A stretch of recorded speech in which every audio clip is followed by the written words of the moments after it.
then it's time for us to put the imperial hat back on to say, we're going to govern those countries if you're incapable of governing yourselves. They're incapable of governing themselves and benefiting their citizens, because the governments there are all about looting and pillaging and lining their pockets and going shopping in Paris. None igihe kirageze ngo twongere twambare ingofero y'ubukoloni tuvuge tuti tugiye kuyobora ibyo bihugu. Niba mutabasha kwiyobora, niba badashoboye kwiyobora no guteza imbere abaturage babo, kuko za guverinoma zaho zihugira mu gusahura no kwiba umutungo w'igihugu, bakuza imifuka yabo bakajya kuwukoresha mu guhaha iyo za Paris. Fondateur de Blackwater, la plus puissante armée privée des années 2000, Eric Prince washinze sosiyete gisirikare yigenga Blackwater, umwe mu mitwe y'abacancuro yari ikomeye cyane mu myaka y'ibihumbi 2000. Uyu munsi Eric Prince ari mu bantu bafite uruhare rudasobanutse neza mu makimbirane ari kubera muri Burasirazuba bwa Repubulika ya Demokarasi ya Kongo. Niki cyatumye ahitamo iki gihugu bwe yita igihugu cyuzuyemo akajagari, kandi nizihe ntego z'uyu mucancuro w'umunyamerika uzwi cyane? Eric Prince ni umwe mu maso agaragaza ubucancuro bwa gisirikare bugezweho muri iki gihe. Akomoka mu muryango w'abanyapolitike b'abakonservateri bo muri leta ya Michigan muri Leta Zunze Ubumwe za Amerika. Mu mpera z'imyaka y'1990 nibwo yashinze sosiyete ya Blackwater. Il fonde Blackwater à la fin des années 1990. I definitely saw a need for private peacekeeping as a way to displace the UN, which was, in my mind, and proven corrupt, immoral, useless. Beyond useless, they're malign. Nanjye nabonye ko hakenewe uburyo bwo kubungabunga amahoro bukorwa n'abikorera ku giti cyabo. Byari uburyo bwo gusimbura umuryango w'abibumbye UN, kuko mu bitekerezo byanjye kandi byaranagaragaye ko wangiritse, utari inyangamugayo, udafite akamaro, ndetse urenze no kuba udafite akamaro ahubwo wangiza ibintu. Avec l'explosion des contrats militaires aux États-Unis dans le contexte de la croisade contre le terrorisme après les attentats du 11 septembre, iyi sosiyete yaje gukora cyane kubera kwiyongera kw'amasezerano ya gisirikare muri Amerika mu gihe igihugu cyatangije urugamba rwo kurwanya iterabwoba. Nyuma y'ibitero byo kuwa 11 Nzeri 2001, Blackwater yabaye nk'ingoma ikomeye mu bucuruzi bw'umutekano wa gisirikare. Ariko muri Nzeri 2007 habaye igisa n'icyashegeshe iyo sosiyete. Abakozi ba Blackwater bagize uruhare mu iyicwa ry'abasivili 17 b'abanya-Iraq mu kurasana kwabereye i Baghdad. Ubwicanyi bukaba bwarabereye ku kibuga cya Nisur, bwavuzwe ku isi yose, bituma Eric Prince ahatirwa kugurisha Blackwater. Nyuma yo kugwa kwe muri Amerika, uyu mucuruzi w'intambara yagombaga kwisubiraho no kongera kwiyubaka. Yahise yerekeza muri Leta Zunze Ubumwe z'Abarabu, aho nibwo yahise atangira kureba cyane ku mugabane wa Afurika. Muri Somalia y'urugero, yagize uruhare mu gushyiraho ingabo zigamije kurwanya ubujura bwo mu nyanja.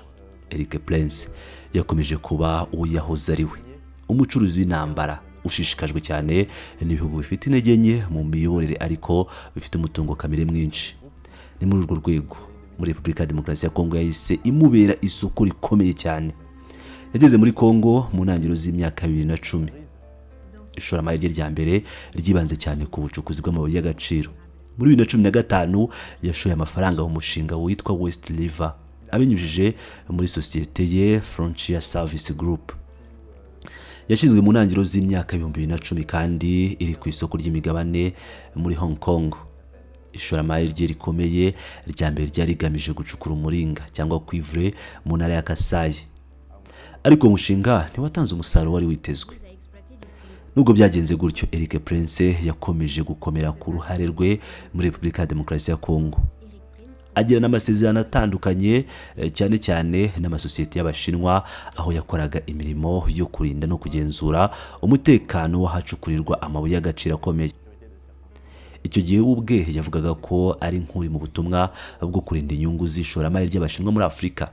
Ariko kenshi yakoraga atigaragaza cyane, rimwe na rimwe nk'uri inyuma y'ibintu cyangwa mu ibanga. Muri Libya yanashinjwe ibikorwa by'ibanga bigamije guhirika ubutegetsi bwari bwemewe n'umuryango mpuzamahanga. Ariko imigambi ya Eric Prince ntiyagarukiye muri Afurika gusa. Yagiye no muri Ecuador, aho yagize uruhare mu kurwanya ubucuruzi bw'ibiyobyabwenge, ndetse no muri Haiti, aho abantu be bagize uruhare mu rugamba rwo kurwanya imitwe yitwaje intwaro y'amabandi babifashijwemo na leta yaho. igihe cyose Prince yigaragazaga nk'igisubizo ku ntege nke z'ibihugu mu by'umutekano no kurwanya ruswa. Abinyujije muri sosiyete ye nshya Vetus Global, yabaye nk'ishingiro ry'urusobe rw'ibikorwa bye, aho niho yatangiye kugaragara cyane mu ruhame kurusha mbere. Izina rya Prince ryongeye kuvugwa muri Repubulika ya Demokarasi ya Kongo muri 2023 mu gihe amakimbirane yo mu burasirazuba bwa Repubulika ya Demokarasi ya Kongo yongeye gukara nyuma yo kongera kugaragara kwa M23. Leta ya Kongo icyo gihe yashaka abandi bafatanyabikorwa bashya mu by'umutekano kugira ngo ifashe ingabo zayo zifite intege nke. Hari umushinga wari ugamije koherezayo abacanshuro muri Amerika y'Epfo babifashijwemo na Leta Zunze Ubumwe z'Abarabu. Icyakora ibyo byaje guhakanwa na Leta Zunze Ubumwe z'Abarabu, nubwo umushinga wemejwe n'itsinda ry'impuguke za Loni ntiwigeze ushyirwa mu bikorwa. Ibyo byatumye andi masosiyete y'abacanshuro afata umwanya mu rugamba kugeza igihe Goma na Bukavu byafashwe mu ntangiriro za 2025. Nubwo umushinga wananiranye, Eric Prince yakomeje kuba hafi y'ubutegetsi bwa Kongo. Muri 2024 yahuye na Felix Tshisekedi mu mpera z'uwo mwaka, yasinyanye amasezerano akomeye na Minisiteri y'Imari ya Kongo. Aya masezerano agizwe n'ibice bibiri. Igice cya mbere kireba ubucukuzi bw'amabuye y'agaciro, aho hagombaga gushyirwaho polisi cyangwa brigade ishinzwe kurinda ibikorwa by'ubucukuzi. Intego zari kurinda ahacukurirwa amabuye y'agaciro, kongera imisoro ikusanywa, kugabanya igihombo kinini igihugu gihura nacyo. Eric Prince avuga ko ashaka gufasha Leta ya Kongo kongera umucyo muri uru rwego kugira ngo igihugu kibone umugabane ukwiriye mu mutungo kamere wacyo. Icya kabiri cy'ayo masezerano ntigisobanutse neza kandi kireba umutekano, amahugurwa, igenzura, ibikoresho n'ikorwa ry'ibikorwa bya gisirikare. Biragoye kumenya neza urwego nyarwo abantu ba Prince bariho ku butaka bwa Repubulika ya Demokarasi ya Kongo, cyane cyane ko hari amasosiyete menshi y'abacanshuro akorana n'ingabo za Kongo mu burasirazuba bw'igihugu. Ibi bituma habaho impaka nyinshi no kwibaza ese bakorera nde mu nyungu zande. Nubwo hari amakuru avuga ko abantu ba Eric Prince bari mu mijyi itandukanye yo mu burasirazuba bwa Repubulika ya Demokarasi ya Kongo, ikimenyetso cya mbere cyemejwe n'uruhande rwabo ni mu mujyi wa Uvira, wari umaze ukwezi kurenga mu maboko ya M23. Abahagarariye Eric Prince bemeje ko batanze ubufasha mu by'ibikoresho kugira ngo ingabo za Kongo zisubire muri uwo mujyi. Kugaruka kwa Eric Prince bibaye mu gihe Washington ishaka kongera inyungu zayo mu bucukuzi bw'amabuye y'agaciro muri Kongo. Abari mu itsinda rye bavuga ko hari ubufatanye bushoboka hagati y'ibikorwa bye mu bucukuzi bw'amabuye y'agaciro n'inyungu za Donald Trump muri Kongo.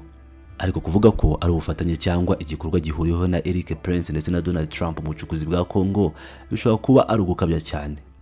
Ibintu byinshi bikomeje gukorwa mu ibanga ku ruhare rwe n'ibikubiye mu masezerano yasinyanye na Leta ya Kongo, bikaba bituma habaho ibibazo byinshi no kwibaza ko byihishe inyuma y'ayo masezerano. Kugeza ubu Eric Prince aracyari umwe mu bantu batavugwaho rumwe cyane mu rwego rw'amasosiyete yigenga atanga umutekano ku isi y'abacanshuro. Suscite aujourd'hui de nombreuses interrogations.